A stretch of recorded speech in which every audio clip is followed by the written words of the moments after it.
Welcome to daily affairs. आज हम बात करेंगे नॉर्थरॉप ग्रमन के YF-23 फाइटर जेट के बारे में कि F-22 रैप्टर से ज़्यादा स्टेल्दी, बेहतर सुपर क्रूज करने की कैपेबिलिटी और ज़्यादा रेंज होने के बावजूद भी ये कभी प्रोडक्शन में क्यों नहीं आ पाया।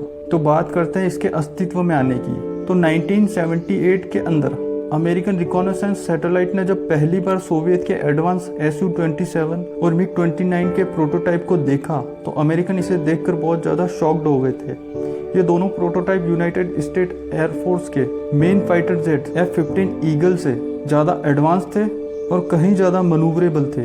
तो सोवियत के इन एडवांस फाइटर जेट्स को काउंटर करने के लिए 1981 में यूनाइटेड स्टेट एयरफोर्स ने अपना एडवांस टैक्टिकल फाइटर का प्रोजेक्ट चलाया। इस प्रोजेक्ट का मकसद था कि वो एक ऐसे फाइटर जेट को डेवलप करे जो सोवियत के Su-27 और MiG-29 से एक जनरेशन आगे का हो। यूनाइटेड स्टेट एयरफोर्स ने इसे बनाने को लेकर अपनी एरोस्पेस कंपनी से इसकी कैरेक्टरिस्टिक्स और इसके फीचर्स के बारे में बात की और इस डिस्कशन में ये डिसाइड किया गया कि इसका मेन रोल जो होगा वो एयर टू एयर कॉम्बैट यानी कि एक एयर सुपीरियोरिटी फाइटर जेट हो। साथ ही इसमें कंपोजिट मटेरियल का यूज़ हो, इसमें एडवांस फ्लाइट कंट्रोल सिस्टम हो, साथ ही इसका प्रपल्जन सिस्टम पहले से ज़्यादा पावरफुल हो और सबसे खास बात ये स्टेल्दी हो। अक्टूबर 1985 में यूनाइटेड स्टेट एयरफोर्स ने अपने एयरक्राफ्ट मैन्युफैक्चरर्स को रिक्वेस्ट फॉर प्रपोजल जारी की। At the same time United state navy भी अपना नेवलाइज एडवांस टैक्टिकल फाइटर प्रोग्राम को लेकर आई, जिसमें एडवांस टैक्टिकल फाइटर जेट का जो विनर होगा वो नेवी के F-14 टॉमकैट को रिप्लेस करने के लिए एडवांस टैक्टिकल फाइटर के नेवल वेरिएंट को बनाएगा।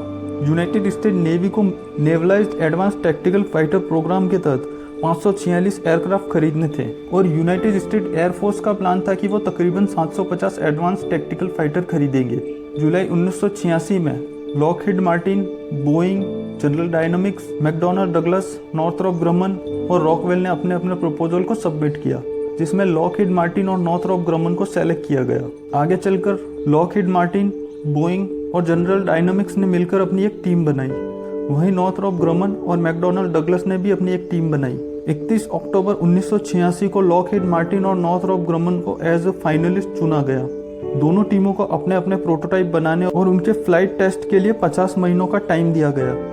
दोनों ने सक्सेसफुली अपने अपने प्रोटोटाइप बना लिए। लॉकहीड मार्टिन ने YF-22 और नॉर्थरॉप ग्रमन ने YF-23 बनाया।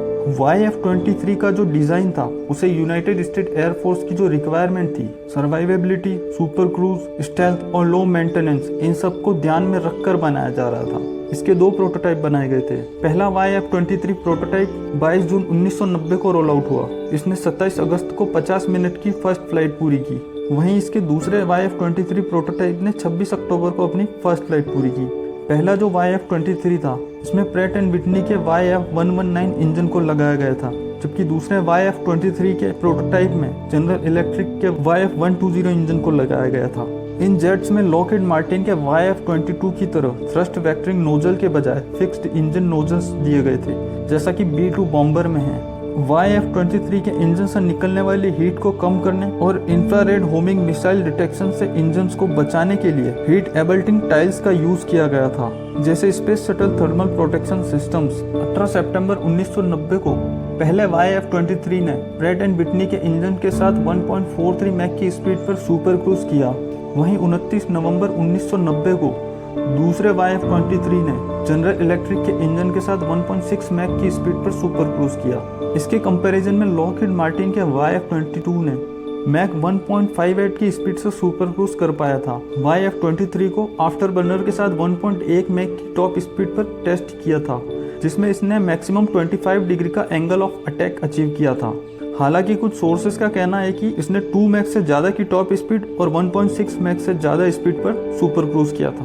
वहीं लॉकहीड मार्टिन के YF-22 का डिज़ाइन एरोडायनेमिकली बेहतर था। इसके अंदर थ्रस्ट वेक्टरिंग की कैपेबिलिटी थी, जिससे वो 60 डिग्री से ज़्यादा का एंगल ऑफ अटैक अचीव कर पाता था, जो कि उस दौरान वर्ल्ड की किसी भी फाइटर जेट से बहुत ज़्यादा था। टेस्टिंग के दौरान लॉकहीड मार्टिन के YF-22 ने अपने वेपन बे से M9 साइडवाइंडर और M120 AMRAAM को सक्सेसफुली फायर किया था। हालांकि एयरफोर्स की ऐसी कोई रिक्वायरमेंट नहीं थी। वहीं YF-23 के वेपन बे के साथ कुछ प्रॉब्लम्स थी जिन पर काम चल रहा था। जिस वजह से वो अपनी मिसाइल्स को फायर नहीं कर पाया था। टेस्टिंग के दौरान YF-23 की top speed 2655 kilometre per hour थी। इसकी रेंज 4500 किलोमीटर थी।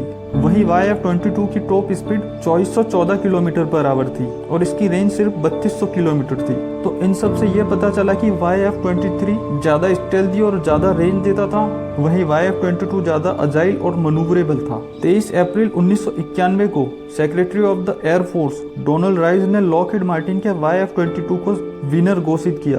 हालांकि सोर्सेस का ये भी मानना है कि नॉर्थरॉप ग्रमन के YF-23 को इसलिए नहीं चुना गया क्योंकि उस समय नॉर्थरॉप ग्रमन अपने दूसरे प्रोजेक्ट पर काम कर रहा था। वो अपने B-2 stealth strategic heavy bomber पर बिजी था। वहीं लॉकहीड मार्टिन का YF-22 ज्यादा मैच्योर प्लेटफॉर्म था। तो ये कुछ रीजन थे जिसकी वजह से बेटर स्टेल्थ होने के बावजूद भी YF-23 को नहीं चुना गया। आई होप आपको वीडियो पसंद आए। चैनल पर नए हो तो प्लीज चैनल सब्सक्राइब करें। मिलते हैं नेक्स्ट वीडियो में। Signing out.